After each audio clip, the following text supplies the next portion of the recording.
morning, FABcasters. This is RBAR with the Drive Time Going to Work podcast.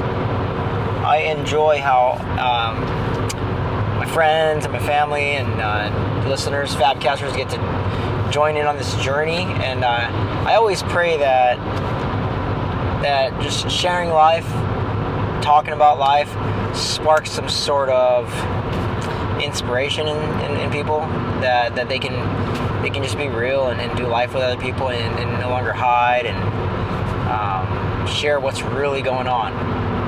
What's really going on? That was an old song I used to listen to. So I was celebrating this morning because I felt what it felt like. Does that make sense? I was celebrating this morning because I've realized I've died to myself. Like the old ways, and Halloween's over. That's in the past. I really want to go to the store today. I choose to go to the store if I have time. I want to buy some tombstones. And put them in my backyard and write on there the old Ryan that's died.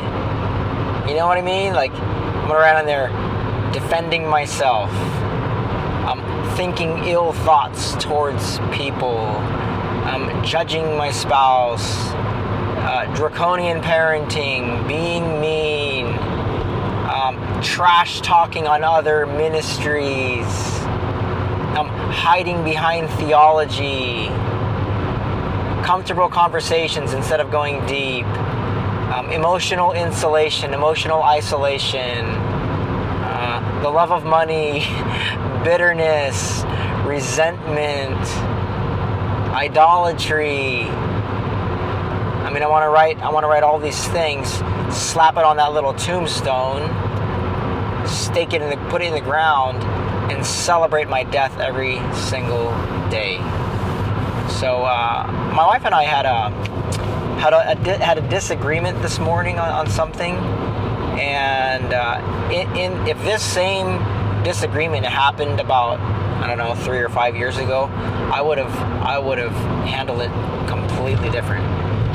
Ill thoughts, hateful thoughts, judgment, things that don't make any sense for a married man to have towards the love of his life. And I know because it's irrational. I know the source of it is the enemy, but this morning I was rejoicing because you know what the Lord told me how to respond is in a spirit of gentleness, and God told me, kiss your wife on the cheek, and right away the high and to the right, doctrinally sound theology. What do you mean the Lord told you? Dude, God is love, so He always responds with gentleness. So that's from God. But it was cool. It was so cool. And then I got together with my buddy.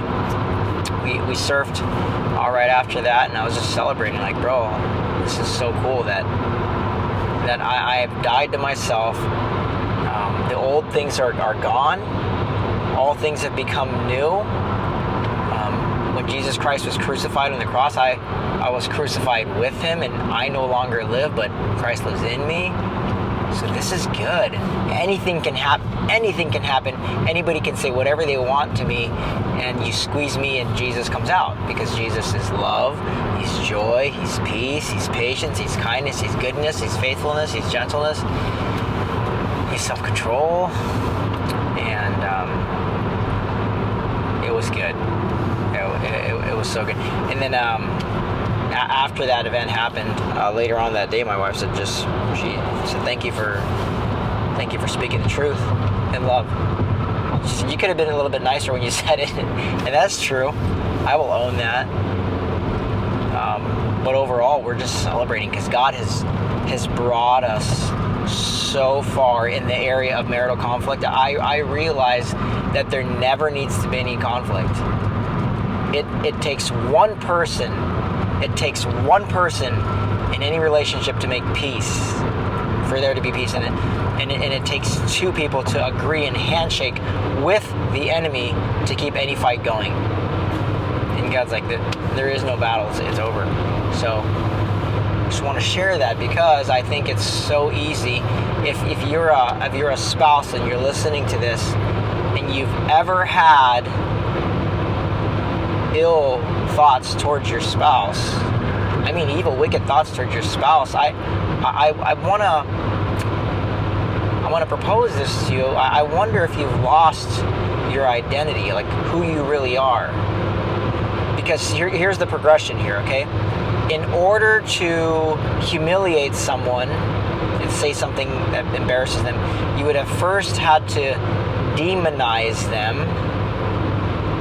And in order to demonize someone, you have first had to dehumanize them. And this is the progression that happens. First, if you've ever looked at your spouse and you said, you know, you're an idiot, or and then you look at them as a failure. You look at them as through any other lens by which God's created them, which every human being is created in the image of God, the Imago Dei, for the mission of God, for the Missio Dei. If we take our eyes off of that, then we dehumanize them, right? Something less than fully human, and then we demonize them. Oh, they're just evil, and then we humiliate them, like say something in public. But if we go back to the root of it, I think that the root cause is seeing people for who they are not. And so the antidote to frustration and arguing and bickering in marriage would be to look at someone through the lens of God. And to say, God, my vision is clouded right now. My glasses are foggy. So how do you see my spouse? And that's the antidote to all your frustration. I encourage you, but you don't know what they've done, and it doesn't matter. It doesn't change the fact that your spouse is created in the image of God, and God wants you to look at them through the lens by which He looks at them, and that's a child of God, created for relationship, for worship, for community, for perfect harmony. We were created for so much more than bickering and fighting, and there's far too many couples out there fighting every day, and I've had my friends say, well, we haven't gotten in a fight for years. And I used to think, like, you're lying, man. You're such a liar. And now I know what they're experiencing. They're just dying to themselves. It's not about white knuckling it and trying harder, and I gotta walk out the door, and oh my gosh, they're so stupid. And no. It's die to myself. This is not about me.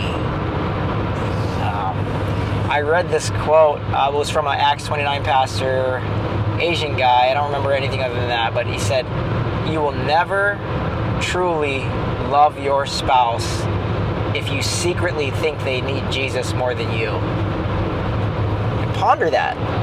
And with that, I will say, see you later, FABcasters. Peace out.